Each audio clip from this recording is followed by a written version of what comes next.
Momen dramatis sopir truk kontainer di Jepara yang alami remblong hentikan kendaraannya dibantu sopir truk kontainer lainnya.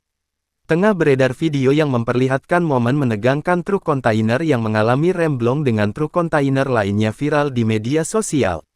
Bagaimana tidak, karena aksi kedua sopir truk kontainer tersebut, kecelakaan yang lebih besar pun dapat terhindarkan. Video viral tersebut salah satunya diunggah oleh akun Instagram @undercover.it. Dalam video tersebut, tampak dua truk yang terlibat kecelakaan itu berjalan searah. Truk kontainer berwarna hijau tampak memepet truk kontainer merah untuk menghentikan kendaraannya. Berdasarkan keterangan yang dihimpun, Kasat Lantas Polres Jepara AKP Dionisius Yudi mengatakan kejadian bermula saat truk warna hijau dengan plat nomor B9432 RN dikendarai oleh Poniman 47 melaju dari arah